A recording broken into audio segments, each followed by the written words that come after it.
지금으로부터 630여 년 전 한 남자가 강위에 멈춰 섰습니다. 그의 앞에는 명나라의 요동 땅이 있었고 그의 뒤에는 고려의 수도 개경이 있었습니다. 훈왕의 명령은 전진이었습니다. 하지만 이 남자는 말을 돌렸습니다. 그리고 그 순간 600년 왕조가 무너지기 시작했습니다. 역사상 단 한 번도 전쟁에서 진 적이 없는 남자, 30년간 전장을 누비며 단 한 번의 패배도 기록하지 않은 불패의 장군. 그런데 그 남자가 정작 자신이 세운 왕조에서 아들에게 쫓겨나 함흥으로 도망쳤습니다. 오늘 우리가 들여다볼 것은 바로 이 모순입니다. 전쟁 영웅이 왜 늙어서 아들을 처주했는가? 나라를 세운 창업 군주가 왜 자신의 왕조에서 가장 불행한 사람이 되었는가? 그리고 지금 이 순간 경기도 구리시 어느 언덕에 홀로 풀을 키우고 있는 봉분 하나에 담긴 600년의 비밀은 무엇인가? 이 영상을 끝까지 보시면 세 가지를 알게 됩니다. 첫째, 역사상 가장 완벽한 전쟁기계였던 이성계가 어떻게 30년 무패를 달성했는지. 둘째, 왜 그는 왕이 되는데 9년이나 걸렸는지. 그리고 그것이 단순한 머뭇거림이 아니라 치밀한 전략이었는지. 셋째, 조선 왕릉 중 유일하게 잡초가 무성한 건원릉에 담긴 아버지와 아들의 끝나지 않은 싸움의 진실, 지금부터 시작합니다. 구독, 좋아요. 이성계는 전장에서는 완벽했지만 왕좌에서는 처음부터 혼자였습니다. 1335년 고려는 병들어가고 있었습니다. 북쪽에서는 원나라가 흔들리고 남쪽 바다에서는 왜고가 해안 마을을 불태웠습니다. 100년 가까이 원나라의 간섭을 받아온 고려 왕실은 권위를 잃은 지 오래였고 대토지를 독점한 권문세족들은 백성의 땅을 빼앗으며 배를 불렸습니다. 나라의 주인이 누구인지 아무도 알 수 없는 시대, 그 혼돈 속에서 한 아이가 태어났습니다. 동북면, 지금의 함경도에 해당하는 변방 땅, 화령부, 그곳에서 이성계가 태어났을 때 누구도 그가 새 왕조를 열 것이라고 생각하지 않았습니다. 오히려 그 반대였습니다. 그는 출발부터 아웃사이더였습니다. 이성계의 가문은 고려 중앙 귀족과는 거리가 멀었습니다. 그의 고조부 이한사는 전주에 살다가 지방관과의 갈등으로 고향을 떠나 강원도, 그리고 함경도까지 흘러들어간 인물입니다. 대대로 이 변방 땅에 뿌리를 내린 이성계 가문은 원나라와도 관계를 맺으며 독특한 위치를 점하게 됩니다.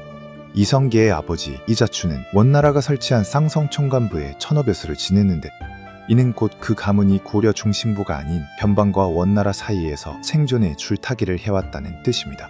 이성계 본인도 마찬가지였습니다. 그는 개경의 귀족 자제들처럼 성균관에서 유교 경전을 외우며 자라지 않았습니다.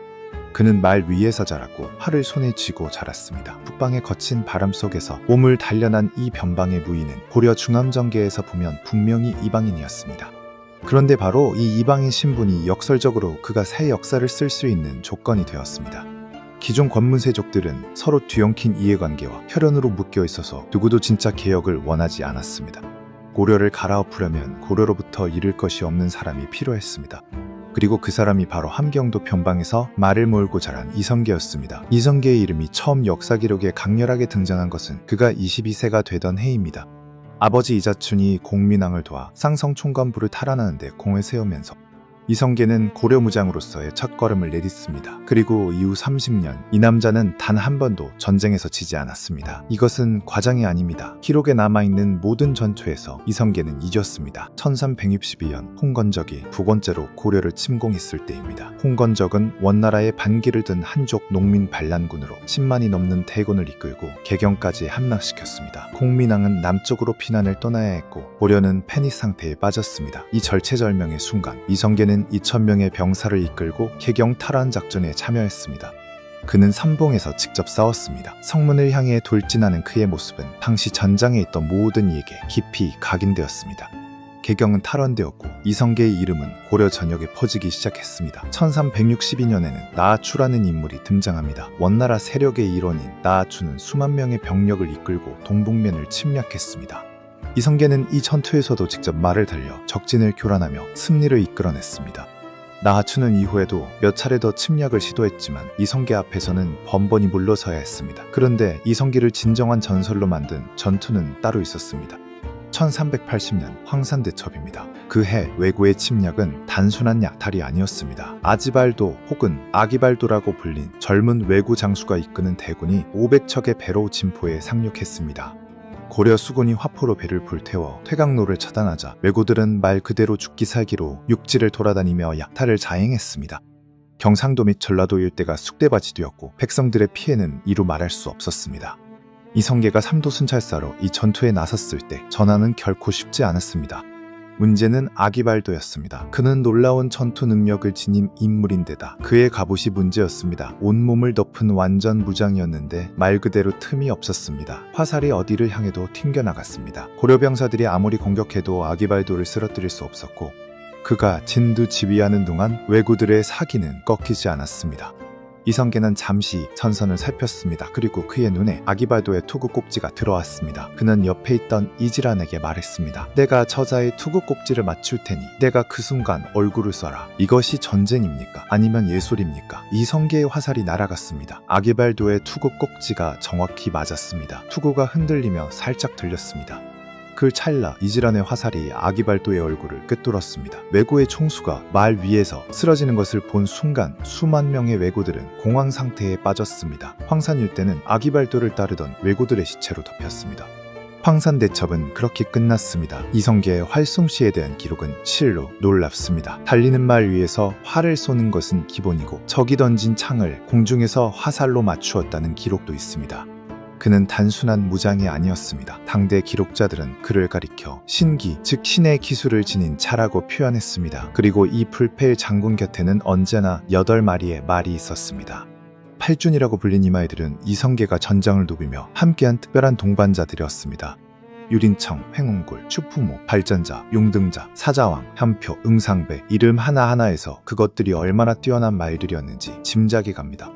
이성계는 전장에서 여러 차례 말이 화살에 맞는 위기를 겪었지만 이 8준 중 한 마리가 항상 그를 탈출시켰다는 이야기가 전해집니다. 이 말들은 단순한 전투 도구가 아니었습니다. 이성계가 왕이 된 후 이 8마리 말의 모습을 그린 8준도를 직접 의뢰했다는 사실은 그가 얼마나 이 말들에게 각별한 감정을 가지고 있었는지를 보여줍니다.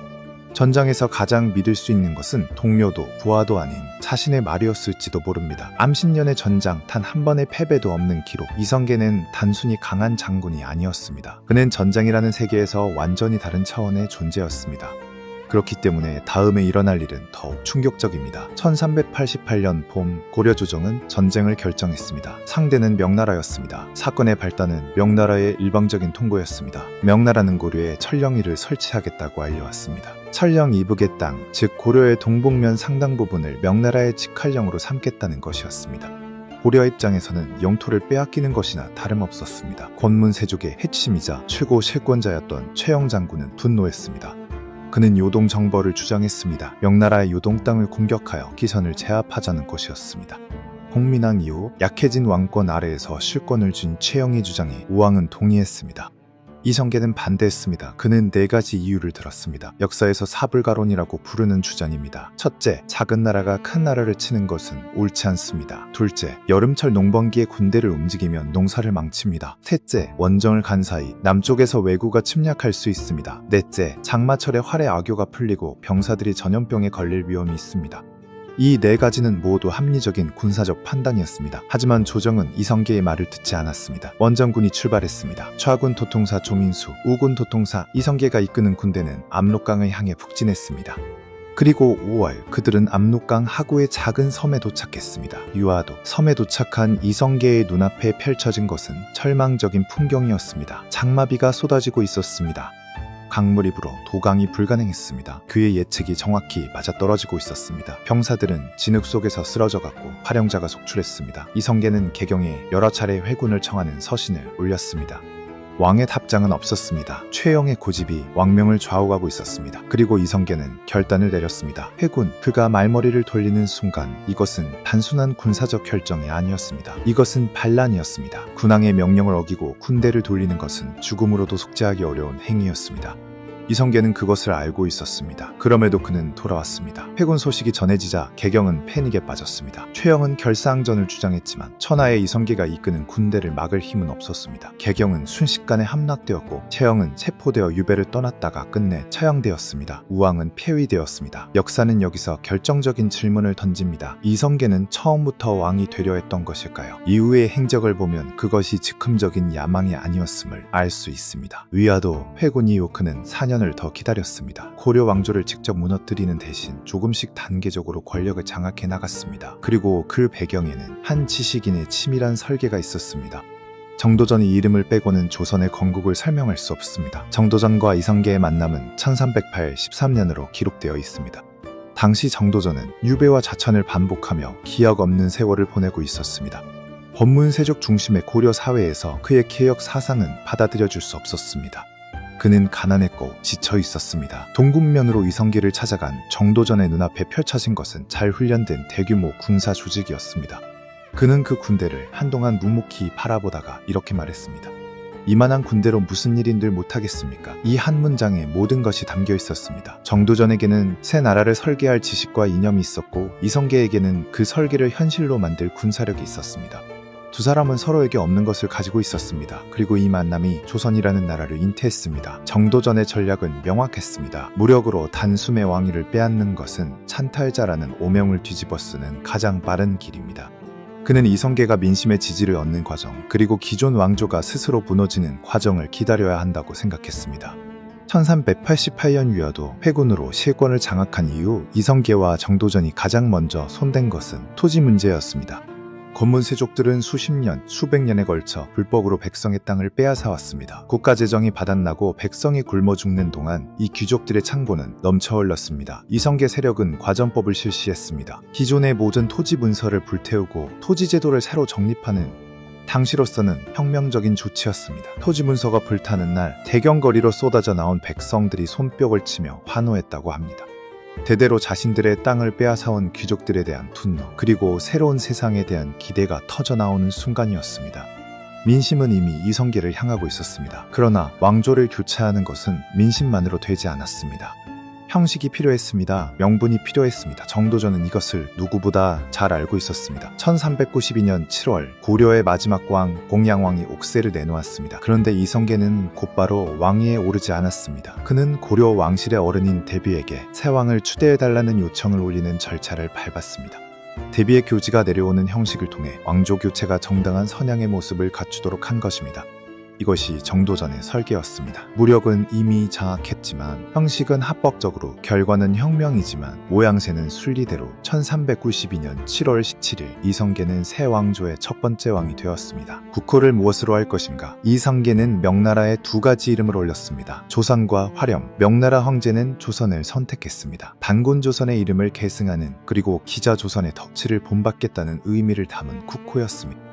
조선, 그렇게 새 나라가 태어났습니다. 위화도에서 말을 돌린 지 4년, 그 4년의 기다림은 단순한 망설임이 아니었습니다. 그것은 민심을 얻고 제도를 정비하고 명분을 쌓는 치밀한 준비의 시간이었습니다. 새 왕조에는 새 수도가 필요했습니다. 혜경은 고려의 심장이었습니다.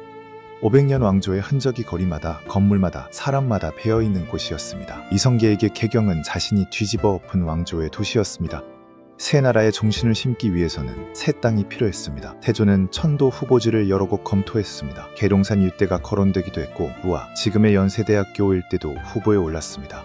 그 과정에서 풍수지리가 중요한 기준이 되었습니다. 그리고 최종적으로 선택된 곳이 한양이었습니다. 북쪽에 북악산, 남쪽에 목삼다, 동쪽에 낙산, 서쪽에 인왕산으로 사방이 산으로 둘러싸이고 한강이 남쪽을 감싸는 이 땅은 통수지리적으로 이상적인 조건을 갖추고 있었습니다. 1394년 10월 한양 천도가 결정되었습니다. 새 수도에는 새 궁궐이 필요했습니다. 정도전은 왕궁의 이름을 지었습니다. 경복궁, 시경에서 인용한 이 이름은 큰 복을 누린다는 뜻을 담고 있었습니다.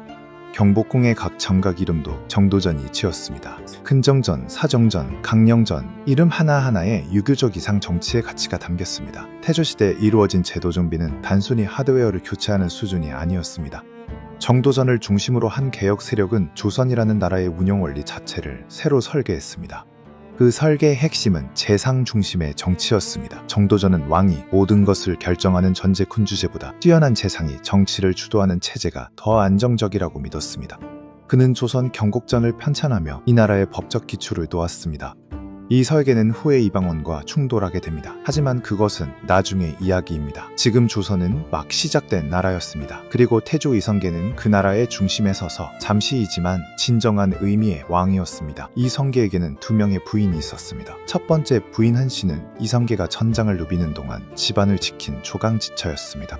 그녀는 이방우, 이방과, 이방의 이방강, 이방원 등 여러 아들을 낳았습니다. 그중 다섯 번째 아들이 이방원이었습니다. 그런데 태조의 마음을 완전히 사로잡은 것은 두 번째 부인 강씨였습니다. 조선이 건국된 후 신덕왕으로 책봉된 강씨는 이성계의 만년을 함께한 여인이었습니다.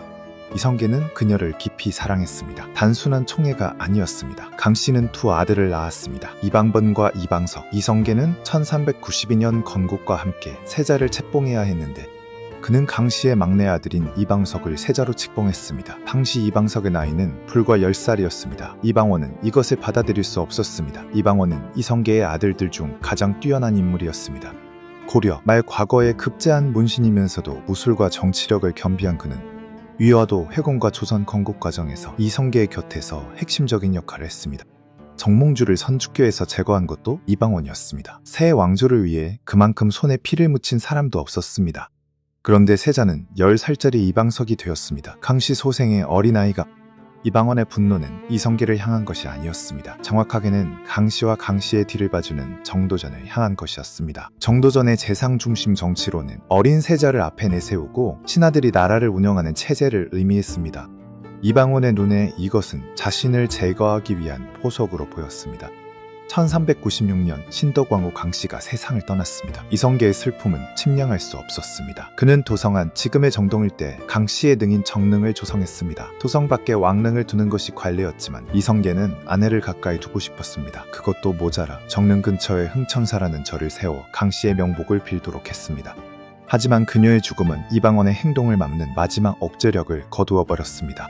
1398년 8월 제1차 왕자의 난이 터졌습니다. 이방원은 군사를 일으켰습니다. 정도전, 남은 등 이방석을 지지하는 핵심 인물들이 이방원의 군사에 의해 살해되었습니다. 이방석도 죽었습니다. 이방번도 죽었습니다. 피로 얼룩진 하룻밤이었습니다. 태조 이성계는 그 밤을 어떻게 보냈을까요? 기록에는 그가 직접 막지 않았다고 나옵니다. 아니, 막을 수 없었을지도 모릅니다. 이방원의 군대는 이미 궁을 장악하고 있었고 이성계는 그저 아들들이 서로를 죽이는 소리를 들으며 앉아 있어야 했습니다.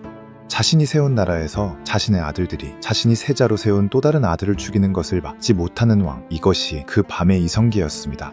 그는 이방원에게 왕위를 물려주기를 거부했습니다. 대신 둘째 아들 이방과에게 왕위를 넘겼습니다. 이방원을 왕으로 인정하지 않겠다는 마지막 저항이었습니다. 그리고 태조는 함흥으로 떠났습니다. 이방과는 정종으로 즉위했습니다. 하지만 실권은 이방원에게 있었고 1400년 제2차 왕자의 난 이후 이방원이 결국 왕위에 올라 태종이 되었습니다. 태조는 이미 함흥에 가 있었습니다. 아들들이 서로를 죽이는 것을 목격한 뒤 태조는 왕궁을 나와 고향 함흥으로 낙향했습니다. 그의 마음속에는 분노, 슬픔, 그리고 깊은 피로감이 뒤엉켜 있었을 것입니다. 자신이 30년의 전장을 누비며 이룩한 것이 결국 이것인가 하는 자조가 있었을 것입니다. 여기서 나오는 것이 유명한 함흥차사 이야기입니다. 태종 이방원은 아버지를 모시러 여러 차례 사신을 함흥으로 보냈습니다. 하지만 태조는 그 사신들을 돌려보내지 않았다고 합니다. 어떤 사신은 현장에서 죽이기도 했다는 이야기가 전합니다. 한번 가면 소식이 없다는 뜻의 함흥차사라는 표현은 여기서 비롯되었습니다. 물론 이것이 역사적 사실 그대로인지는 확인이 필요합니다. 하지만 그 이야기가 오랫동안 사람들에게 전해져 온 것은 그것이 담고 있는 감정이 진실에 닿아 있기 때문일 것입니다. 아들을 저주하는 아버지, 아버지의 인정을 받고 싶은 아들, 둘 다 권력을 원했고 둘 다 상처받았습니다. 태종은 포기하지 않았습니다. 그는 계속해서 사신을 보냈고 결국 태조를 한양으로 모셔오는 데 성공했습니다. 하지만 부자의 관계는 끝내 회복되지 않았습니다. 태조는 1408년 74세의 나이로 세상을 떠났습니다. 그런데 여기서 이 이야기의 진짜 마지막 반전이 등장합니다. 지금 경기도 구리시 동구릉에 가면 다른 조선 왕릉과 확연히 다른 봉분 하나를 만나게 됩니다. 다른 왕릉들은 봉분의 잔디가 깔끔하게 자라 있습니다. 하지만 건원릉의 봉분에는 억새가 무성합니다. 그것도 1년에 한 번밖에 벌초를 하지 않아 늘 헝클어진 머리카락처럼 자라나 있습니다. 왜일까요? 태조 이성계는 임종전에 유언을 남겼습니다. 자신이 죽으면 고향 함흥에 묻어달라고. 그는 끝까지 도성이 왕릉에 묻히기를 거부했습니다. 마지막까지 이방원이 만든 체제 안에 들어가지 않겠다는 고집이었는지 아니면 단순히 고향 땅이 그리웠던 것인지 우리는 알 수 없습니다. 하지만 태종 이방원은 아버지의 유언을 들어줄 수 없었습니다. 왕의 무덤이 함흥에 있다는 것은 상징적으로 너무 많은 문제를 야기했습니다. 조선의 정통성을 세우고 왕실의 권위를 확립하려면 태조의 능은 도성 가까이 있어야 했습니다. 그래서 이방원이 선택한 것이 타협이었습니다. 아버지는 도성 근처에 모시되 아버지의 유언을 전적으로 무시하지는 않겠다. 함흥의 흙을 가져다가 봉분에 덮고 함흥에서 자라는 억새를 가져다가 봉분에 심겠다. 그것이 건원릉 봉분의 억새입니다. 620여 년이 지난 지금도 건원릉의 억새는 자라고 있습니다. 한양도 아니고 함흥도 아닌 그 중간 어딘가에 홀로 누워있는 태조의 이야기처럼, 아들과 끝내 화해하지 못한 아버지의 고집처럼 1년에 한 번만 벌초를 하는 헝클어진 봉부는 어쩌면 이 부자 사이에 해결되지 않은 감정의 흔적인지도 모릅니다. 그리고 한 가지 더, 태조가 그토록 사랑했던 신덕 왕후 강씨에는 정릉은 어떻게 되었을까요? 태종 이방원은 어머니 격인 강씨를 용서하지 않았습니다. 아버지의 사랑을 독차지하고 이방석을 세자로 앉히는데 결정적인 역할을 한 강씨. 강씨가 살아있을 때 이방원은 아무것도 할 수 없었지만 그녀가 죽은 뒤 이방원이 권력을 잡자 상황은 달라졌습니다. 태종은 도성 안에 있던 강씨의 등을 도성 밖으로 옮겨버렸습니다. 그것만으로는 부족했는지 정릉의 성물들, 즉 봉분을 장식하던 돌조각들을 청계천 광통교의 다리 밑받침으로 사용했습니다. 사람들이 매일 밟고 지나다니는 다리의 밑돌로 이것은 실용적인 조치가 아니었습니다. 이것은 복수였습니다. 아버지의 사랑을 빼앗아간 여인에 대한, 그리고 자신을 세자의 자리에서 밀어낸 모든 것에 대한 이방원의 지독하고 치밀한 복수였습니다. 사랑과 복수, 아버지와 아들, 전쟁터의 영웅과 왕궁의 외로운 노인. 이성계는 전장에서 완벽했습니다. 30년 무패의 기록은 인간이 이룰 수 있는 거의 불가능에 가까운 성취였습니다. 그는 역사의 물줄기를 바꾸었고 새로운 나라를 설계했고 그 나라는 이후 500년을 이어갔습니다. 하지만 그는 자신이 세운 나라에서 가장 불행한 사람이었습니다. 아내를 잃었고 아들들을 잃었고 아들에게 쫓겨났고 끝내 고향 땅에도 묻히지 못했습니다. 오늘의 픽 아이디어를 다시 기억하시겠습니까? 이성계는 전장에서는 완벽했지만 왕좌에서는 처음부터 혼자였습니다. 권력은 얻을 수 있습니다. 전쟁은 이길 수 있습니다. 왕조도 세울 수 있습니다. 하지만 가족의 마음은, 아들의 신뢰는, 사랑하는 사람과의 시간은 한 번 잃으면 어떤 군사력으로도 되찾을 수 없습니다. 경기도 구리시 건원릉의 억새는 오늘도 바람에 흔들립니다. 함흥의 흙위에서, 한양의 하늘 아래서. 그것이 태조 이성계의 마지막 이야기입니다. 과연 그는 함흥의 억새 아래 누워 무슨 생각을 하고 있을까요? 여러분이 만약 이성계였다면 함흥에서 온 사신을 어떻게 대했을까요? 아니면 다리 밑돌이 된 신덕왕후의 성물을 보면 어떤 기분이 드시나요? 여러분의 흥미로운 생각을 댓글로 남겨주세요. 아이모이는 여러분의 기발한 해석을 먹고 자랍니다. 오늘 이야기가 재밌으셨다면 구독과 좋아요 그리고 알림 설정까지 부탁드립니다. 지금까지 아는 이름 모르는 이야기 아이모이였습니다.